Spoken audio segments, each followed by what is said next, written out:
And hello ladies and gentlemen, and welcome back to another AP World History Modern AMSCO reading, where today we're reading Chapter 4.2, Exploration Causes and Events.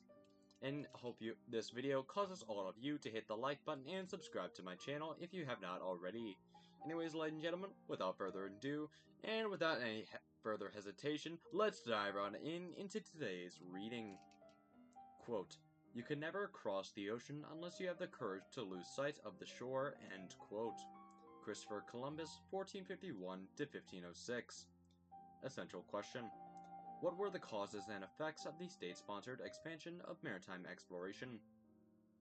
Thanks in part to improved navigation techniques, Italian cities with ports on the Mediterranean had a monopoly on European trade with Asia.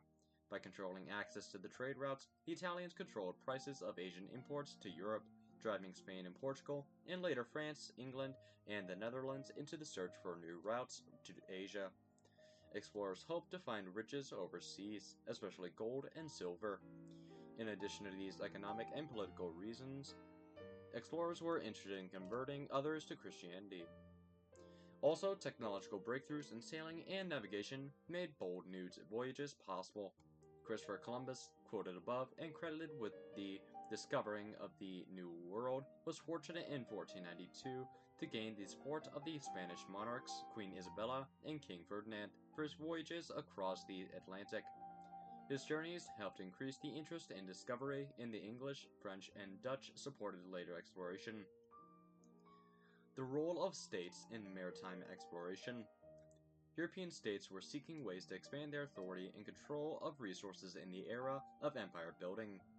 Conquest brought new wealth to states through the collection of taxes and through new trading opportunities. In time, it also brought great material wealth, especially in silver, to European states. Rivalries among European states stoked efforts to expand before another power might claim a territory. Religion was also a motivating force for exploration and expansion. Many Europeans believed that it was their Christian duty to seek out people in other lands to convert them. For all these reasons, states were centrally involved in maritime exploration. Voyages such as those of Christopher Columbus undertook were expensive, and without the financial support of his state, they would most likely have been too expensive for explorers and even most merchants to be able to afford. Since religion was tightly woven into the government of most European states, preserving and spreading a state's religion became another reason for states' involvement. Also, in the 17th century, Europeans generally measured the wealth of a country in how much gold and silver it had accumulated. For this reason, countries got and set policies designed to sell as many goods as they could to other countries in order to maximize the amount of gold and silver coming into the country, and to buy as few as possible from countries to minimize the flow of precious metals out of the country. This theory, known as mercantilism, required heavy government involvement. Expansion of European maritime exploration. In no nation were the interests of the state and the interest of explorers as closely tied as they were in Portugal, which led the way in European exploration as ahead in maritime innovations. See topic 2.3 or a previous video and a previous playlist on my channel. Portuguese in Africa and India. The small kingdom of Portugal, founded on the east by the Spanish kingdoms of Castile and Aragon, could expand only overseas. 3 people led its exploration. Prince Henry the Navigator, 1394 to 1460, became the first European monarch to sponsor seafaring expeditions to search for an all-water route to the east as well as for African gold. Under him, Portugal began importing enslaved Africans by sea, replacing the overland slave trade. Bartholomew Diaz sailed around the southern tip of Africa, the Cape of Good Hope, in 1488, into waters his crew did not know. Diaz feared a mutiny if he continued pushing eastward, so he returned home. Vasco da Gama sailed farther east than Diaz, landing in India in 1498. There, he claimed territory as a part of Portugal's empire. The Portuguese ports in India were a key step in expanding Portugal's trade in the Indian Ocean and with points farther east. Portuguese in Southeast and East Asia. Early in the 16th century, the ruthless Portuguese admiral Afonso de Albuquerque won a short but bloody battle with Arab traders and set up a factory at Malacca in present-day Indonesia. He had previously served as governor of Portuguese India 1509 to 1515, sending strings of Indians' ears home to Portugal as evidence of his conquests. China's exploration of the outside world came to an end after Zheng He's final voyage in the 1430s. See topic 2.3 or a previous video on my channel. However, less than a century later, in 1514, the outside world arrived on China's doorstep in the form of Portuguese traders. At that time, Portugal's superior ships and weapons were unmatched among the Europeans. As a result of this advantage, the Portuguese had already won control of both the African and Indian coasts. They had won a decisive victory over a Turkish-Egyptian Venetian fleet at Dio, India in 1509. Initial Portuguese visits had little impact on Chinese society, but the traders were followed by Roman Catholic missionaries, mainly Franciscans and Dominicans, who worked to gain converts among the Chinese people. The Jesuits soon followed and tried to win over the Chinese court elite. Scientific and technical knowledge were the keys to success at the court. Jesuit missionaries in Macao, such as Matteo Ricci, an Italian, arrived in 1582, and AMSCO von Bell, a German, arrived in 1619, impressed the Chinese with their learning. However, they failed to win many converts among the hostile scholar gentry, who considered them barbaric. Trading post-empire. To ensure control of trade, the Portuguese had constructed a series of forts stretching from Hormuz on the Persian Gulf, built in 1507, to Goa in western India, built in 1510, to Malacca on the Malay Peninsula, built in 1511. The aims of the fort construction were to establish a monopoly, complete control over a market, over the spice trade in the area, and to license all vessels trading between Malacca and Hormuz. The forts gave Portugal a global trading post empire, one based on small outposts rather than control of larger territories. The Portuguese also restricted Indian Ocean trade to those who were willing to buy permits. Portuguese vulnerability. The Portuguese succeeded in global trade for several decades, but Portugal was a small nation, lacking the workers and the ships necessary for the enforcement of a large trade empire. Many Portuguese merchants ignored their government and traded independently. Corruption among government officials also hampered the trading empire. By the 17th century, Dutch and English rivals were challenging the Portuguese in East Asia, including islands that are today part of Malaysia and Indonesia. The Dutch captured Malacca and built a fort at Batavia in Java in 1620. From Batavia, the Dutch attempted to monopolize the spice trade. As a result, the English focused on India, pushing the Portuguese out of South Asia. In the early 16th century, the Portuguese also traveled to Japan to trade, followed by Christian missionaries in 1549. They formed large Catholic settlements until the 1600s, when Japanese rulers outlawed Catholicism and expelled the missionaries. Spanish in the Philippines. Portuguese explorers such as Vasco da Gama were the first Western Europeans to reach the Indian Ocean by sea by going around the southern tip of Africa. Spanish ships, however, became the first to circumnavigate the globe when the government sponsored the voyage of Ferdinand Magellan. He died on the voyage in the Philippine Islands in 1522, but one of those ships in his fleet made it around the world, proving that Earth could be circumnavigated. Spain annexed the Philippines in 1521, when Magellan's fleet arrived there. The Spanish returned in 1565 and started a long campaign to conquer the Filipinos, who put up fierce resistance. Manila became a Spanish commercial center in the area, attracting Chinese merchants and others. Because of the Portuguese and Spanish occupations, many Filipinos became Christians. The lure of riches. Columbus and other European explorers sought a new route to Asia and hoped to find gold, silver, and other valuable resources. The Spanish found so little of value in their first 2 decades of contact that they considered stopping further exploration.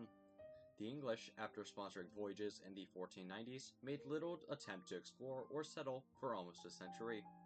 However, European interest in the Americas was rekindled when the Spanish came into contact with the 2 major empires in the region, the Aztecs in Mesoamerica, and the Incas in South America. These empires had the gold and silver that made exploration, conquest, and settlement profitable.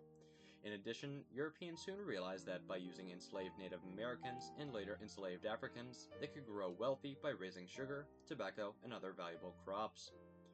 Trade across the Pacific. China was a particularly enthusiastic consumer of this silver from the Western Hemisphere. Silver, for example, made its way from what is now Mexico across the Pacific Ocean to East Asia in heavily armed Spanish ships known as galleons that made stops in the Philippines. At the trading post in Manila, Europeans exchanged silver for luxury goods such as silk and spices, and even for gold bullion. The impressive Manila galleons allowed the silver trade to flourish. Indeed, the Chinese government soon began using silver as its main form of currency. By the early 17th century, silver had become a dominant force in the global economic system. Underneath what I just read, on page 202, we can see a chart titled Spain's Gold and Silver Imports from the Americas, 1503 to 1660.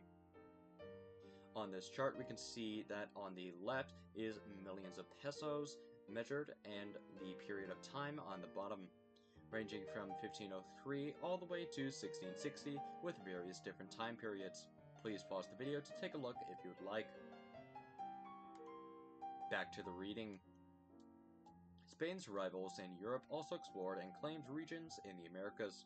French, English, and Dutch explorers all looked for a Northwest Passage, a route through or around North America that would lead to East Asia and the precious trade in spices and luxury goods.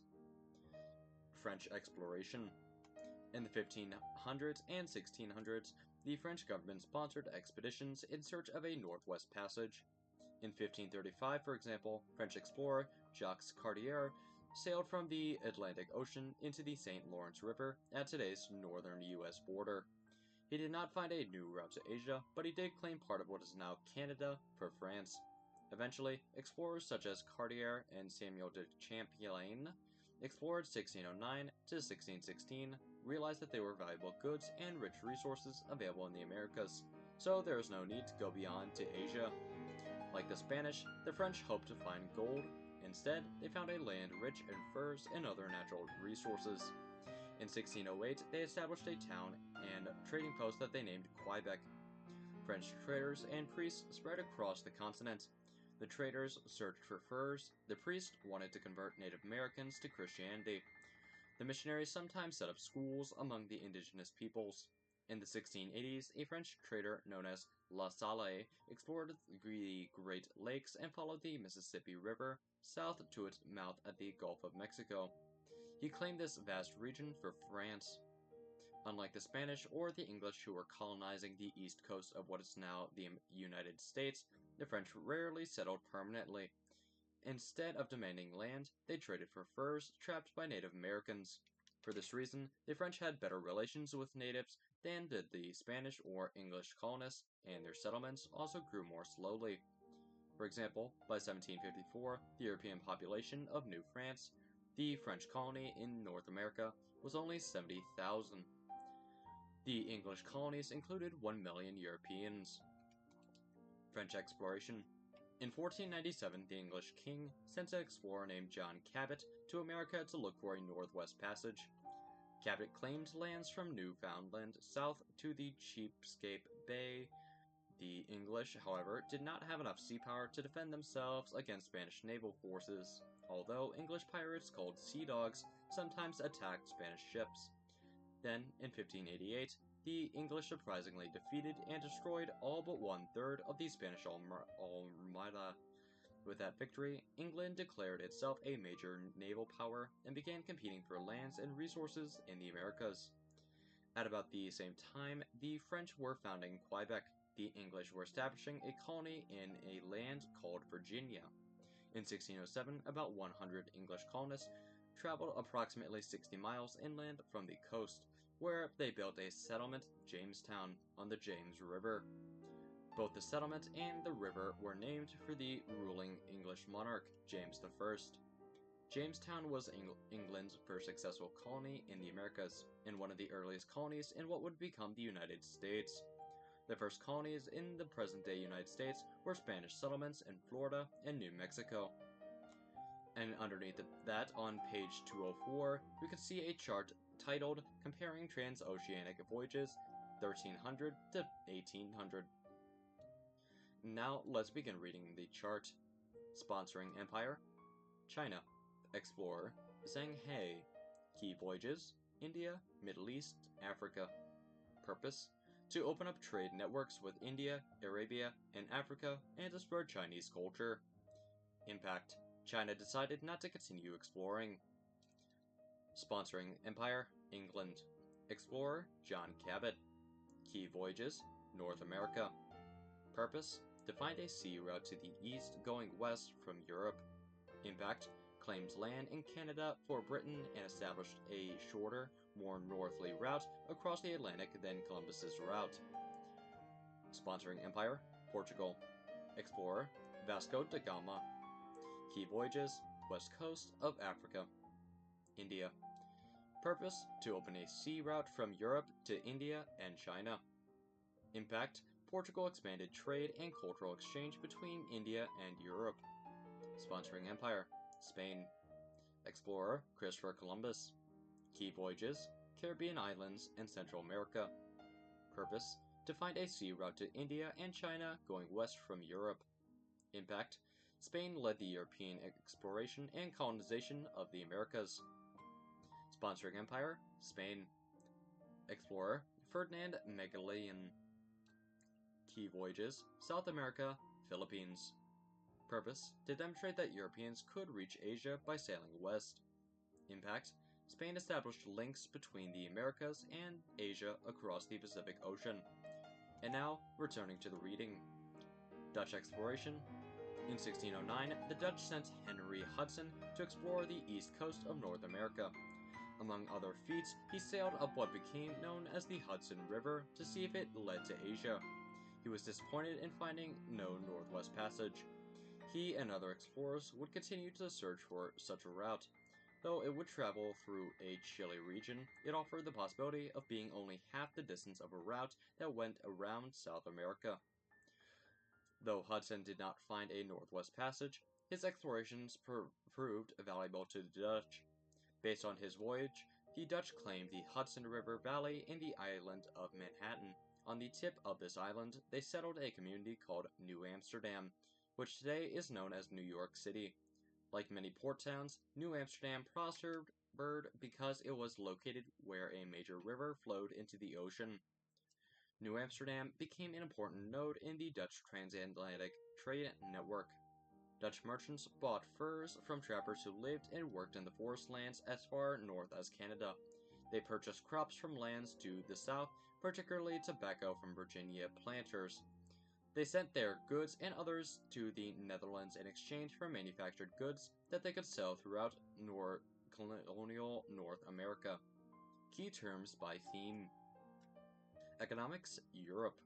Mercantilism: Trading Post Empire, Manila. Government: Portugal. Prince Henry the Navigator. Technology: Maritime, galleons. Government: Exploration: Christopher Columbus, Bartholomew Diaz, Vasco da Gama, Ferdinand Magellan. Northwest Passage: Jacques Cartier, Samuel de Champlain, John Cabot, Henry Hudson. Government colonies: Quebec, New France, Jamestown, New Amsterdam. And ladies and gentlemen, that does it for the reading portion of today's video, and honestly, sorry for all my stuttering, and mispronunciations. I swear some of these things are a bit hard with some of the names I really don't know. Anyways, let's get into some of my thoughts. So for starters, it can definitely be stated that all of this really is leaning heavily into the thought that now, with some of these new technologies, so real quick, the cause of all all the more expanded exploration, the more interconnectivity, so the cause of all this was through trade routes, which had brought about maritime empires, which were themselves caused by the trade through the ideas and cultural diffusions brought to you by the new ideas offered by other peoples, like the Muslims people, who actually offered some improvements to the astrolabe. However, continuing on from there were also some other items that should be thought about. Like, for example, mercantilism, which is a massive thing for 1450 to 1750. The reason for this is because the Enlightenment would not take place till towards the end of this period, and then at the start of 1750 to 1900, where the Enlightenment is an event we'll talk about later, but is a very pivotal event when it comes to understanding some of the history, and also some of why things happen to today. And also another thing that should be thought about is Prince Henry the Navigator. You see, with Prince Henry the Navigator, he is very important and pivotal to history due to the fact that he was very heavily focused on maritime exploration. Anyways, continuing on from there about some of my other thoughts is trading post empires. So trading post empires are quite important to a degree in this period because with these trading post empires, I know that Portugal did definitely try to do a lot of these, and honestly, these were also highlighting that Portugal's vulnerability was that they were too small to really sustain a big form of network, I guess you could say. And then also, moving on, when rereading the subject Spanish in the Philippines, keep in mind that the Spanish also eventually went to South America and Mexico, or modern-day Mexico. Where the reason that is important is because I believe it was Diaz. I forgot the first name though, but we'll read about him later, where he actually came in and basically got a lot of land for the Spanish and more or less almost destroyed or diffused the Aztec people. Meanwhile, he also was a good example of some things that was brought to the Americas that were rather negative. Which reminds me, another thing too that was talked about was how they actually thought of using, and how all these different groups actually had thought of using Native Americans and later Africans to actually be used as slaves, which ironic thing about that is that they transitioned out of the native peoples being the slaves because of the fact that they knew the land so well compared to the people that were new and trying to enslave them, that it was easy for them to escape. Thus, because of this, they switched out of this, prompting the beginning of African slavery. However, more on that in a different chapter. And again, another thing as well is that some other things that should be considered is that Jamestown, very important by the way, because it was one of the first, the first English settlement really to be successful in the Americas, which is very important because honestly, this entire chapter can kind of set up the tale of what would later be some pretty important things for understanding what happened between the native peoples and the people that came over, because this is actually setting up a continuity, or what would become a continuity, but is currently a change in time.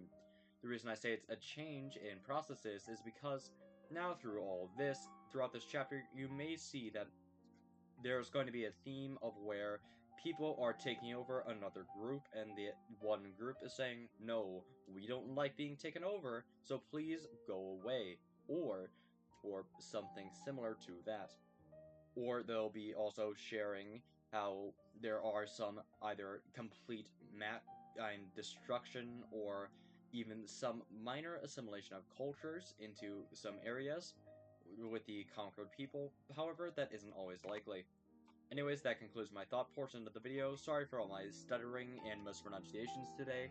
It has been a long amount of readings and trying to do these readings and trying to get them good, but, you know, can't always be perfect or a winner. Now, continuing on, I hope you enjoyed the video, and if you did, please consider hitting the like button underneath, and also hit the subscribe button, and you can always unsubscribe if it becomes an inconvenience. And once you subscribe, please hit the notification bell to stay up to date when I post more content. Anyways, ladies and gentlemen, I hope you all have an amazing day or night. Chapter 4.3 is coming right up in the next 20 seconds, so please stay tuned. And remember, ladies and gentlemen, have an amazing day or night. Stay safe, stay happy, and stay entertained.